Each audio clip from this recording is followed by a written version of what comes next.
Hervé Lextrait, vous êtes chef du département producteur et d'Enedis. Vous allez nous dire comment s'organise votre groupe pour s'intégrer à ce nouveau monde des consommateurs, comme l'a dit Daniel Bourg, ces clients qui consomment désormais ce qu'ils produisent. Alors quels sont les moyens que vous mettez à disposition, notamment dans le cadre de l'autoconsommation collective? Je sais que vous mettez des moyens en ce moment. Vous préférez aller à la tribune peut-être? Non, je vais rester là, je pense que... merci beaucoup de l'invitation. C'est la deuxième année que je viens. Donc, l'an dernier, je venais d'un contexte où Enedis, qui ne s'appelait pas encore Enedis, suscitait beaucoup d'attentes vis-à-vis de la profession. Je constate qu'il y a encore beaucoup d'attentes vis-à-vis du réseau public, puisqu'on parle beaucoup de réseau depuis tout à l'heure. Donc avant d'expliquer quels sont les moyens mis à disposition par le réseau public pour faciliter l'autoconsommation, qu'elle soit individuelle ou collective, je voulais juste démarrer par quelques statistiques. C'est toujours intéressant. C'est aussi notre rôle de communiquer en toute transparence sur le nombre d'installations en autoconsommation qui sont raccordées à notre réseau. Alors, je ne parle que d'Enedis, c'est 95% du territoire, mais ça donne quand même une bonne idée du développement de l'autoconsommation. Donc voilà, on a reconstitué depuis 2011 le nombre d'installations en autoconsommation, donc il y en avait déjà, vous voyez, depuis de nombreuses années. C'est véritablement en 2015 qu'on a constaté un frémissement, un essor, et depuis 2015, on fait plus que doubler chaque année le nombre d'installations en autoconsommation. Donc c'est pour ça qu'il y a le chiffre de 14 000 qui est sorti. À fin juin, on a 14 000 installations raccordées. Très certainement, à l'heure où je vous parle, on est bien au-delà des 15 000. On vous donnera ces statistiques trimestrielles courant octobre. En tout cas, on voit bien que la dynamique est là. Si on regarde d'un peu plus près, on a, sur les 2 dernières années, effectivement, constaté qu'on a rompu l'érosion du raccordement des installations photovoltaïques. On avait un creux en 2015, et depuis 2016, ça remonte. Et là, on constate véritablement que cette remontée du raccordement d'installations photovoltaïques est due à l'autoconsommation. C'est véritable l'autoconsommation qui permet de relancer le photovoltaïque. Et puis si on regarde encore un petit peu plus près, sur les derniers trimestres, on voit que le trimestre 1 et 2 de l'année 2017 ont été un trimestre record pour l'autoconsommation. On a raccordé plus de 5000 installations en autoconsommation sur le premier semestre, ce qui représente donc plus de la moitié des installations PV raccordées à notre réseau, comme ça a été dit. Et la bascule semble définitive. Oui, on imagine mal qu'on puisse revenir en arrière. On voit bien que c'est une véritable tendance. Ça y est. Voilà. Et, notamment, ce qu'on peut constater, c'est que cette évolution-là sur le premier semestre s'est faite avant même l'entrée en vigueur du nouveau tarif, l'arrêté du 9 mai 2017. Là, les installations qui ont été raccordées au premier semestre, très certainement, peut-être seulement les dernières fin juin, mais n'ont pas bénéficié de ce nouveau tarif. Donc on va constater l'impact du nouveau tarif sur le second semestre 2017. Donc avant de parler d'autoconsommation collective, quelques rappels sur ce qui est fait pour l'autoconsommation individuelle. Donc on a écouté nos clients, on a vu déjà dès 2016 qu'il y avait une appétence pour l'autoconsommation. Donc on avait mis en place une convention d'autoconsommation qu'on appelait sans injection, qui se voulait simplifier pour les clients qui souhaitaient consommer la totalité. Alors c'est un choix qui se fait essentiellement à partir du dimensionnement de l'installation. Je crois qu'on l'a rappelé hier, mais en dessous de 500 watts, il est assez aisé d'avoir une autoconsommation totale. Au-dessus de 500 watts, il y aura forcément une injection de surplus. Donc en fonction du dimensionnement de l'installation, on peut soit utiliser cette convention qui existe maintenant depuis plus d'1 an, et soit le CRAE, le contrat de raccordement et d'accès au réseau et d'exploitation. Ce sont 2 contrats qui constituent une convention de raccordement vis-à-vis d'Enedis. Alors, qu'on l'appelle CRAE ou convention d'autoconsommation, c'est important de rappeler qu'il est nécessaire et indispensable de déclarer son installation auprès d'Enedis, qui va vérifier via la conclusion de ce contrat, eh bien, le respect d'un certain nombre d'exigences techniques, donc des exigences vis-à-vis de la sécurité de l'installation, des biens et des personnes, donc notamment l'attestation de conformité du consuel, qui est quelque chose qui est absolument fondamental, mais également des exigences techniques vis-à-vis du réseau de distribution, mais du réseau de transport également, et notamment par l'existence de protections de découplage qui permettent de garantir la sécurité du réseau. Donc que ce soit au travers d'une convention d'autoconsommation ou d'un CRAE, on vise la même chose, on vise à vérifier, s'assurer que l'installation pourra produire en toute sécurité durant toute sa durée de vie. Le CRAE, aujourd'hui, j'ai entendu quelques critiques de la part d'Engie. Il demande à le simplifier. C'est un contrat, on nous demande de le simplifier. Alors j'espère faire plaisir à Engie, puisqu'on a lancé une dématérialisation de l'ensemble de nos contrats. Donc c'est une question de mois, comme l'a dit notre président hier. À partir du mois de janvier, normalement, on aura un nouveau portail qui permettra totalement de dématérialiser la conclusion de ces contrats. C'est-à-dire par quelques coches, quelques clics sur le portail Internet, le contrat sera signé. Donc plus d'échange de contrats papier, on va dématérialiser tout ça et ce sera valable pour la convention d'autoconsommation comme pour le CRAE et ce sera aussi simple de faire l'un que l'autre. Faut être patient plus que 3-4 mois, c'est ça? Lancement début janvier, début d'année? Oui, début d'année, tout à fait. Hein, c'est une question de mois. Alors, les autres simplifications qu'on avait initiées, même proposées à la CRE et qui emportent une grande adhésion, c'est d'avoir un contrat unique vis-à-vis du client final. On avait bien nous-mêmes constaté que signer un CRE, signer un contrat avec le fournisseur, signer un contrat pour la revente du surplus avec un responsable d'équilibre, ça pouvait être lourd pour un client résidentiel. Donc nous-mêmes avions initié cette proposition, donc maintenant il faut qu'on soit là pour répondre aux attentes. Donc on va concerter un nouveau contrat GRD avec les fournisseurs pour permettre aux fournisseurs d'avoir un service clé en main vis-à-vis du client final. Et ça, on le prévoit pour l'année prochaine également. Voilà, et puis Linky, j'en ai pas parlé, j'en avais beaucoup parlé l'année dernière. Donc c'est quand même grâce à Linky qu'on arrive aussi à accélérer énormément de choses en termes de raccordement.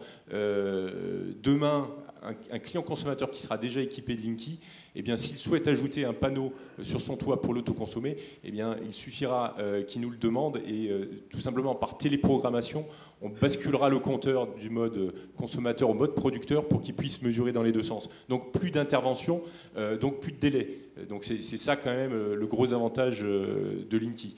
Alors, je me permets de faire une petite réponse. Tout à l'heure, on parlait de délai de raccordement. Effectivement, dans la loi, il y a un délai de raccordement pour les installations de moins de 3 kW. Ce délai est de 2 mois.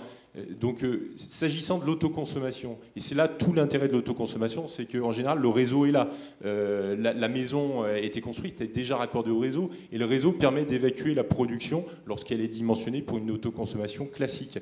Donc, il n'y a pas non plus de délai aujourd'hui, sauf pour aller installer le fameux compteur Linky, puisque pour l'instant, tout le monde n'en dispose pas. Donc ce délai, il est prévu au catalogue de prestations, il est de 10 jours. Donc à partir du moment où le client nous demande la mise en service pour une installation d'autoconsommation, ça veut dire qu'au préalable, il a signé le fameux contrat dont je vous ai parlé. À partir du moment où il a signé le contrat, eh bien, il suffit qu'il nous demande notre intervention.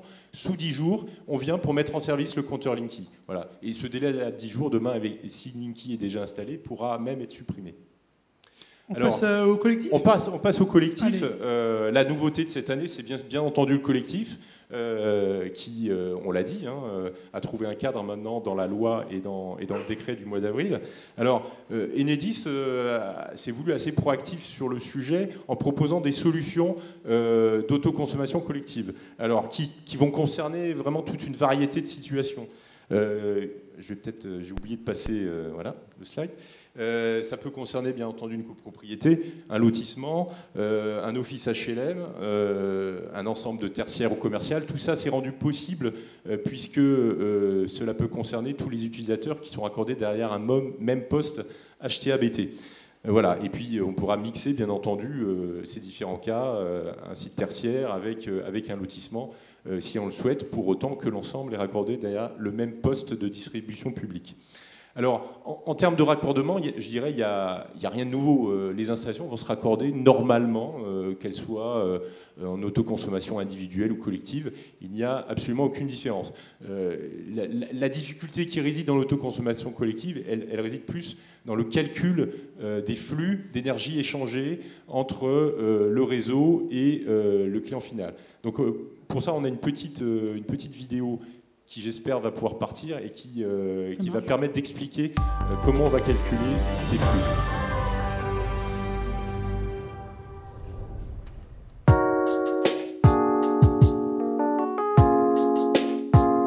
Dans un lotissement, les propriétaires se réunissent pour financer une centrale photovoltaïque. Ils veulent bénéficier de l'électricité produite localement, selon le principe de l'autoconsommation collective. La centrale de production et les consommateurs sont liés entre eux au sein d'une personne morale. Cette personne morale signe avec Enedis une convention d'autoconsommation et fixe les modalités de répartition de la production entre les différents consommateurs. Enedis évalue les conséquences de l'opération sur le réseau public et définit les modalités de raccordement. Pour une opération d'autoconsommation collective, les services rendus par Enedis résultent de 3 étapes que nous allons décrire successivement. Enedis compte et relève la production injectée sur le réseau et les consommations soutirées par les participants. Ces données en courbe de charge sont synchrones, aujourd'hui au pas de 30 minutes. L'utilisation des courbes de charge permet de contrôler la simultanéité entre production et consommation. Enedis calcule la quote-part de production à affecter à chaque participant selon les modalités de répartition fixées dans la convention d'autoconsommation. La part d'électricité autoconsommée de chaque participant correspond à sa quote-part de production locale effectivement consommée à chaque instant.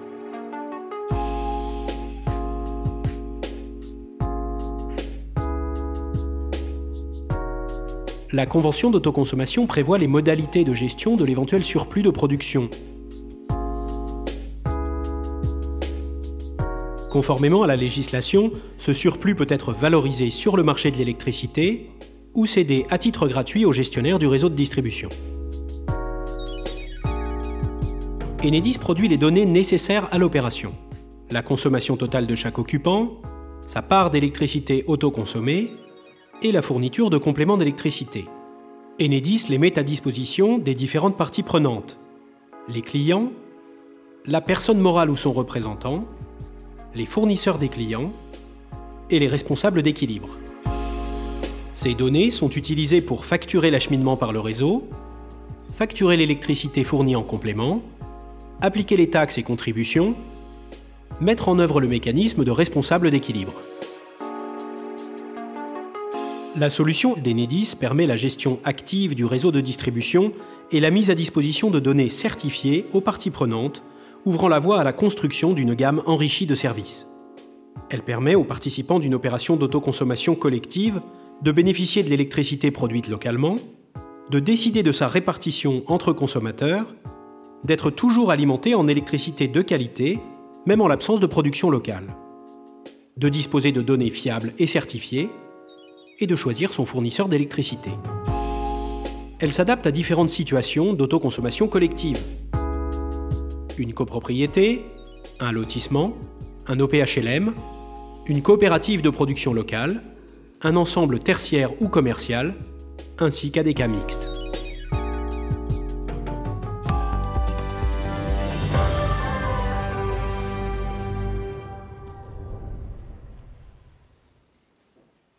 Voilà donc pour ces explications.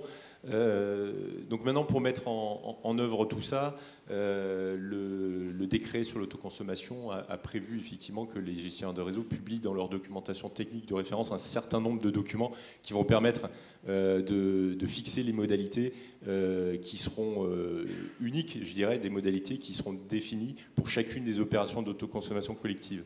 Donc on a mis en concertation déjà un certain nombre de documents juste avant l'été et on va les publier d'ici la fin de ce mois ou en tout cas au début du mois prochain, notamment un modèle de convention d'autoconsommation collective que Enedis signera avec qui? Alors avec la fameuse personne morale qui est introduite dans la loi. Dans la pratique, c'est qui cette personne morale? On peut imaginer par exemple un syndic de propriété qui lui définira la manière dont on répartira la production, les quotes-parts de production auprès de chacun des participants à l'opération d'autoconsommation collective.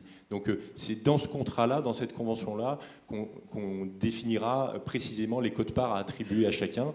Et donc nous, on rentrera dans nos systèmes d'information pour ensuite faire les mesures, les calculs et publier les flux qui doivent être affectés à chacun. Voilà, donc on a décidé d'aller vite certains diront pour une fois, c'est vrai qu'en général on prend notre temps pour concerter, réfléchir et avoir quelque chose d'absolument parfait lorsque ça sort. Là on a décidé d'apprendre en marchant. On ne veut pas être un frein à la création de la première opération d'autoconsommation collective. C'est pour ça qu'on sait d'ores et déjà que ce cadre, il est transitoire. Ce qu'on pense, c'est au bout d'un an de retour d'expérience, lorsqu'on aura un certain nombre, peut-être une dizaine d'opérations lancées, eh bien on reviendra ensemble sur ce cadre, on rediscutera tous ensemble sur les choses qui marchent bien, les choses qui marchent moins bien, ce qu'il faut simplifier au cadre contractuel, qu'il faut faire évoluer dans nos SI, parce que là on a un SI provisoire qui va permettre de démarrer, mais on a bien l'intention de le rendre robuste et en tout cas plus adapté à ce que sera demain l'autoconsommation collective. Donc on va démarrer, il y aura, je pense qu'André Joffre va présenter tout de suite après des premières opérations qui vont être lancées, mais en tout cas d'ici la fin de l'année, je pense qu'on en aura quelques-unes et peut-être une dizaine courant de l'année 2018. Vous êtes mis en mode start-up un peu là? On s'est mis effectivement un peu en mode start-up. Alors on a une grosse direction des systèmes d'information et là on a une petite équipe tout à fait qui s'est mis en mode start-up pour pouvoir mettre en œuvre tout ce qui est attendu et demandé par nos clients pour les opérations d'autoconsommation collective. Très bien. Voilà. Parfait. Écoutez, merci beaucoup en tout cas. Merci beaucoup. Il y avait l'extrait. Je vois que vous dynamisez l'autoconsommation collective et vous le faites avec André Joffre, qui travaille avec son bureau d'études Texol sur un projet dans les Pyrénées-Orientales, qui est un projet qui s'appelle Digisol. Et dans Digisol, il y a Digi comme digital. Et pour vous, André Joffre, l'autoconsommation sera digitale ou ne sera pas, je crois. Oui, je vais y revenir tout à l'heure, mais je vais me lever pour voir parce que je n'ai pas les trucs en tête. Donc voilà, le projet Digisol, c'est un projet qui a été développé depuis un peu plus d'un an maintenant à Perpignan et qui a pour objet donc enfin c'est une commande pour tout dire de la présidente du conseil régional qui nous avait dit parlez bien dans le micro. Au moment, vous savez, où le nom de l'Occitanie est sorti, là, les Catalans n'ont pas été contents. Alors, elle est venue à Perpignan et nous a dit, bon, qu'est-ce je pourrais faire pour vous dédommager? Et elle a dit, tiens, on pourrait faire un projet solaire important, que ça ferait du bien. Donc voilà, c'est passé comme ça. Et donc, vous savez, quand on fait du solaire, on gagne petit, donc on profite de toutes les occasions. Donc voilà, alors on a monté ce projet Digisol et donc il est porté par Texol, donc, que je dirige, et Sunchain, qui est une spin-off de Texol, qui est dirigé par Christophe Courtois, qui est quelque part dans la salle, que vous pourrez voir tout à l'heure.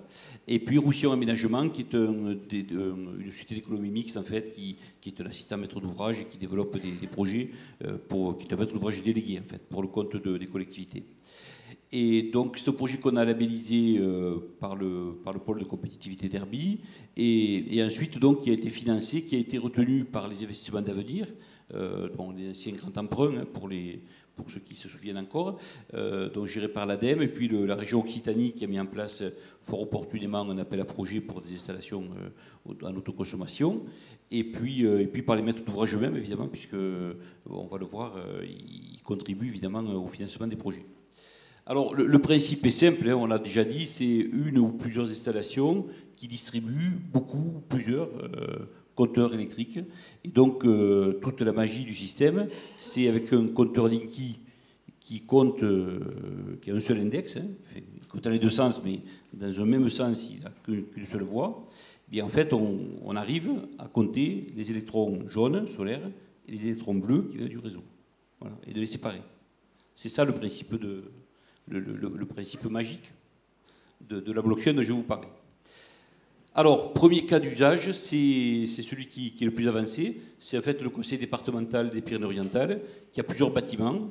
Sur certains bâtiments, c'est bien, on peut faire du solaire. Sur d'autres, ils sont à l'ombre ou ils sont mal organisés. Donc, on va produire l'énergie sur un bâtiment et on va utiliser le réseau public pour transférer cette énergie sur d'autres bâtiments.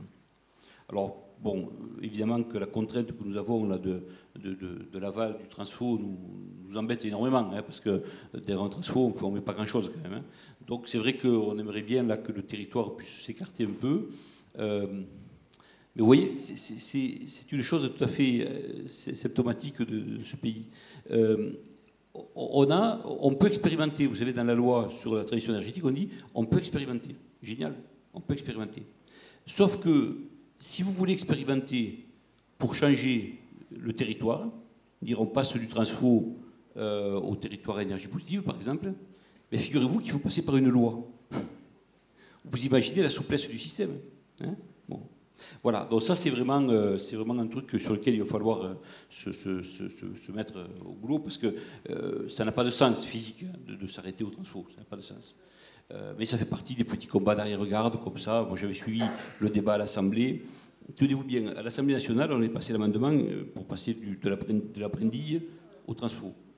Le ministre qui était présent donne un avis très favorable. Avis de la commission, négatif. On vote négatif. Voilà. Et heureusement, on a pu le rattraper au Sénat. Mais vous voyez, bon, c'est quand même compliqué, quoi.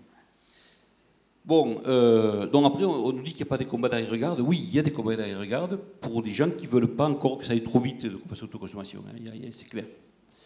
Alors, deuxième sujet, très intéressant, et qui rejoint tout à fait la proposition d'Enerplan de faire un programme massif d'installation dans le logement social. C'est effectivement dans ce secteur-là qu'on peut faire de gros progrès, hein, parce qu'il y a beaucoup de gens en précarité énergétique, évidemment, et là, on sait faire, en fait, mettre des panneaux sur le toit, injecter cette électricité en bas des colonnes montantes, et puis distribuer donc en amont des compteurs, et puis ensuite distribuer cette électricité dans l'ensemble des logements, avec évidemment la possibilité de pouvoir comptabiliser dans chaque logement en fonction de différents critères, mais par exemple le fait qu'on ait une proportionnalité entre la consommation et la production solaire. Donc ça, c'est un fonctionnement qui est pas mal. On a beaucoup de projets actuellement en cours d'études là, qui sont en train qui sont en phase APD et qui vont nous donner des réalisations dans le courant de l'année prochaine. Et puis, dernier sujet, c'est la possibilité de pouvoir recharger un véhicule électrique. Pas forcément lorsqu'il est accolé à la maison, ça c'est facile, ou au bâtiment, mais lorsqu'il est en déplacement.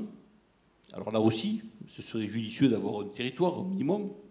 Et donc, on a une borne de recharge qui, bien entendu, doit être un peu adaptée parce qu'il faut qu'elle ait un compteur Linky, hein, mais c'est la seule chose qu'on lui demande, ce qui n'est pas toujours le cas aujourd'hui. Et à ce moment-là, la borne est enrôlée dans le dispositif de la blockchain, et en fait, on fait livrer l'énergie solaire de sa maison dans cette voiture. Dans ses autoconsommations, c'est sa propre voiture. On distribue de l'électricité, et cette électricité, en fait, elle est issue de la maison sur laquelle on a installé un projet solaire. Voilà, donc ça c'est un projet qui n'a pas été retenu dans le cadre des investissements d'avenir, parce que précisément, on ne sait pas le faire. On ne sait pas le faire, pas techniquement, ça on saurait le faire, on ne sait pas le faire juridiquement, puisqu'on sort évidemment du transformateur dont on parlait tout à l'heure. Mais ça va venir, hein, c'est des sujets, bon, c'est pas grave, c'est le temps travaille pour nous, et je suis sûr que dans quelques mois, quelques années, on va réussir à le faire. Alors le principe en fait de la solution, alors SunChain, je vous l'ai dit, c'est une start-up qu'on a créée récemment, il y a un peu plus de 2 ans. Et donc le principe, c'est que les compteurs Linky délivrent évidemment leurs données. On récupère ces données, SunChain, grâce à la blockchain, les certifie, atteste de leur véracité. Alors il y aurait une autre solution, évidemment, c'est que ce soit Enedis qui le fasse. Mais ça supposerait quand même, lorsqu'on fait beaucoup de mesures, d'avoir presque un ingénieur à temps complet, et ça finirait pas coûter cher, même si ce serait créateur d'emplois. Mais évidemment, il faut les chiffres donnent de la valeur que c'est parce que c'est Enedis qui les certifie. Voilà. Et donc ici, avec la blockchain, on prépare le travail, puisqu'ensuite les données sont transmises au GRD d'Enedis, qui lui-même ensuite les envoie au fournisseur pour enfin avoir la facture, puisque ce qui sera facturé in fine, ce n'est pas la totalité de ce qui transite par le compteur, mais c'est la totalité moins la part solaire. Voilà un peu ce dispositif. Alors on a passé un accord avec Enedis pour reconnaître tout ça, bon, et puis on est en phase maintenant de développement informatique, tout ça pour pouvoir finaliser toutes ces histoires. Alors la blockchain fonctionne depuis quelque temps, elle ne fonctionne pas encore sur des installations solaires, mais elle fonctionne sur une grappe d'une quinzaine de compteurs Linky qui sont autour de Perpignan, et qu'on a utilisé comme bac à sable pour pouvoir faire fonctionner et donc on mesure des installations solaires qui sont des installations de production sur réseau, mais en fait c'est exactement la même chose, on mesure les mêmes données. Bon, je vais passer rapidement sur la blockchain pour vous dire que c'est un système qui est appelé à se développer énormément. Je pense que c'est dans beaucoup de domaines, pas uniquement dans l'énergie. Nous, ce qu'on a voulu faire, c'est un dispositif qui permet de créer finalement des réseaux privés sur le réseau public. Ça revient à ça en fait. C'est-à-dire qu'en fait, on est tout à fait opposé à la création de réseaux privés. Parce que ce serait une erreur fondamentale de développer ça. C'est malheureusement ce qui risque de se passer si justement on a des contraintes trop fortes. Et aujourd'hui on le sent très très bien, les maîtres d'ouvrage, les aménageurs sont tentés par la création du réseau privé. Et donc ce serait une erreur à mon avis parce qu'on peut faire des choses beaucoup plus intelligentes avec un réseau public. Et sur ce réseau public on peut faire passer 2, 3, 10, 50 réseaux privés. Il n'y a aucune limite en fait. Puisqu'en fait, ce qu'on fait passer, c'est rien du tout, c'est de l'informatique. Ce sont des données, et elles ne passent même pas par le réseau, puisqu'elles passent par Internet. Donc, le réseau n'est que le support physique, mais il est nécessaire pour pouvoir créer cette chose-là. Alors, si ça vous intéresse, si vous voulez rentrer vraiment dans les détails de la blockchain, etc., on organisera le 6 décembre à Paris une réunion de formation, toute une journée sur le sujet. Bon, voilà un peu les trucs. Alors, nous, comment on intervient? On intervient dès l'avant-projet, disons, pour mettre en place tout ça. Ensuite, pour déployer la blockchain et le dispositif, passer des accords avec, comme on l'a vu tout à l'heure, on s'occupe de tout ce qui est administratif et autres. Et puis ensuite, pendant l'exploitation, on délivre les données. Bon, je voudrais terminer en vous montrant une chute de photo. Parce que finalement, si vous voulez... Bon, vous la connaissez sûrement, cette photo, c'est celle d'Elon Musk, de Tesla. En fait, c'est presque une photo conservatrice, elle est presque même réactionnaire, en fait. Vous voyez, les tuiles, les architectes nous diraient, mais attendez, c'est pas ça les maisons d'aujourd'hui, là. Et en fait, il va faire un tabac avec ça. Alors, il y a plein de questions qui se posent. C'est pas des petits modules, comment ils les assemblent entre eux, etc. Le mode de connexion, on ne sait rien. Vous pouvez les acheter déjà sur Internet, mais on ne sait rien du produit. Bon. Donc, voilà. On connaît juste peut-être un peu le prix qui a filtré. Non, ce qui est important, c'est que Tesla a intégré verticalement plusieurs choses. Les batteries, la voiture, le solaire. Vous savez, ils ont racheté la société solaire qu'il avait, qui était une société cousine. Bon, en fait, c'était plus que... Ça va au-delà du simple problème comptable. C'est aussi parce qu'ils considèrent que tout ça, c'est extrêmement lié. Et vous allez voir que dans l'avenir, il va se passer des choses. Ils ne le savent pas encore, mais Engie, EDF, etc., ils vont vendre des voitures demain. Enfin bon, parce qu'ils vont les louer, je ne sais pas, mais peu importe. Mais exactement comme Orange vend des téléphones, si vous voulez, EDF vendra des voitures. Pourquoi? Parce qu'en fait, une voiture, c'est quoi? C'est surtout un moyen de déplacement qui consomme de l'électricité. Et donc, à partir de là, ils vous fourniront l'outil pour pouvoir consommer de l'électricité. Voilà. Donc ça va arriver. C'est pas pour dans un avenir très très lointain. C'est bientôt. Hein, c'est bientôt. Bientôt des concessions EDF, donc des concessions automobiles. Ouais. Oui, il y aura des modèles. Je ne suis pas sur les concessions parce que je pense que ça se vendra beaucoup sur Internet. Sur Internet. La Tesla ne se vend que sur Internet. Il y a quelques magasins, des showrooms, mais la plupart, c'est se vend sur Internet. Donc voilà, ça c'est des choses qui vont arriver très très vite. Et donc ça veut dire que l'intégration en fait, de la mobilité, de la production d'électricité, et tout ça va. Alors l'autre phénomène qui va se produire, c'est que bientôt le solaire ne coûtera plus rien. Voilà. Ça, alors je me souviens, il y a une dizaine d'années, je m'étais fait railler un colloque à Chambéry parce que j'avais osé dire que les prix allaient baisser au rythme de ce que baisse l'informatique. Bon. Je me suis fait jeter, enfin, vous vous souvenez peut-être pour ce qui était. Bon, on n'était pas nombreux à soutenir ce point de vue. Même chez moi, dans mon propre entreprise, tout le monde n'était pas d'accord avec ça. Mais aujourd'hui, bon, force est de constater que c'est bien le cas. Et donc je vous garantis que dans les 3 ans, 4 ans qui viennent, les prix des panneaux solaires vont encore être diminués de moitié. Et les onduleurs aussi continuent à suivre le même chemin. Donc qu'est-ce qui se passe quand l'électricité ne coûte plus rien?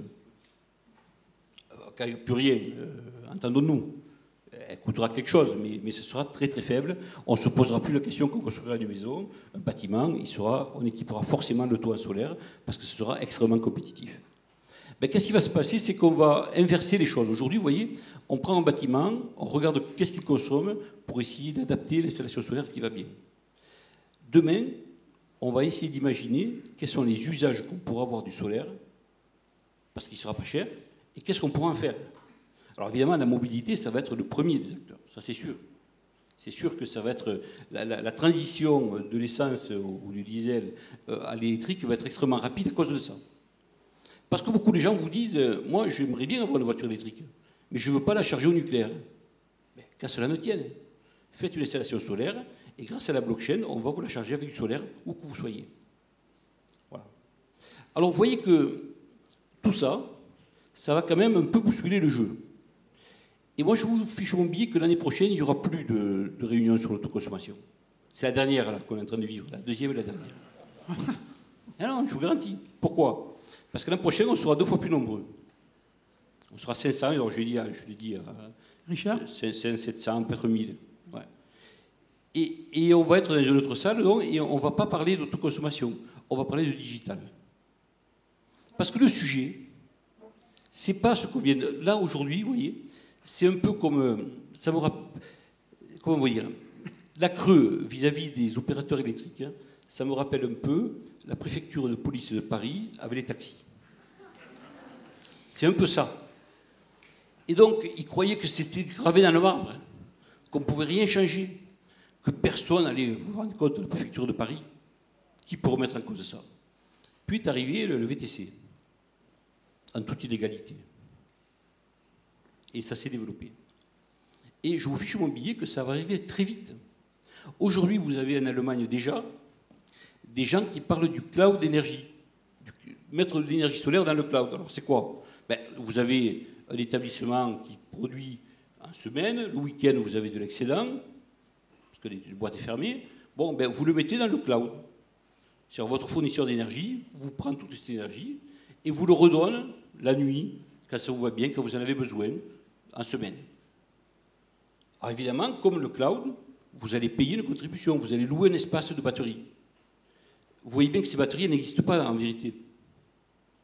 Celui qui est responsable du périmètre d'équilibre, en fait, il utilise une batterie virtuelle. Mais par contre, ce qui vous fait payer, c'est bien réel. Vous voyez que là, pour les opérateurs énergie, il y a une source de revenus considérable. Et qu'est-ce qui les empêcherait de le faire?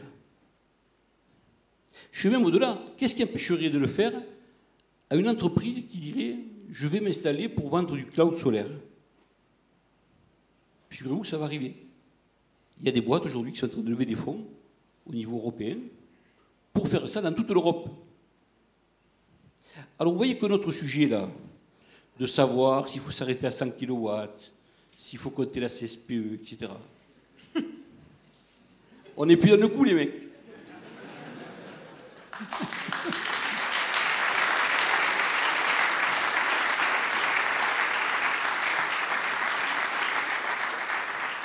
Bon, je suis content de voir que ce point de vue est partagé, c'est très réconfortant, parce que je me suis égosillé la voix hier à vouloir le défendre.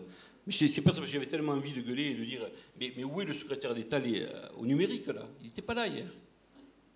Qu'est-ce que vous avez pensé à l'inviter? Mais c'est lui qui doit vous donner. C'est pas l'énergie. Franchement, c'est pas l'énergie. Il faut aller voir Amazon, il faut aller voir Google. C'est eux qui vont foutre le bordel. Et oui, mais si vous restez les deux pieds dans le même sabot, ça ne va pas aller. Si on fait des expérimentations... Moi, monsieur Lextrait, on se connaît plus longtemps. Une fois, on a fait une expérimentation parce qu'on s'est dit, après tout, un producteur d'énergie, quand on va sur le réseau, pourquoi il ne pourrait pas faire lui-même les travaux de raccordement? Alors qu'on utilise les mêmes entreprises, etc. Bon, c'est les mêmes que celles qu'utilisait ERDF. Ça irait plus vite, on est plus souple. Bon, pour passer les marchés, ça va plus vite, etc. Puisque les promoteurs, parmi immobiliers, qui construisent des logements ou des bâtiments, ils le font, ça. Alors il m'a dit, oui, d'accord, on va le faire. On va expérimenter. On va le faire sur 2 ou 3 projets. Donc, avec Enerplan, on fait 2 ou 3 projets. Et puis, on va attendre 2 ans pour voir ce qui se passe. Mais qu'est-ce que vous voulez qu'il se passe? Une fois qu'on est raccordé, que ça marche, pourquoi attendre 2 ans? Ça sert à quoi?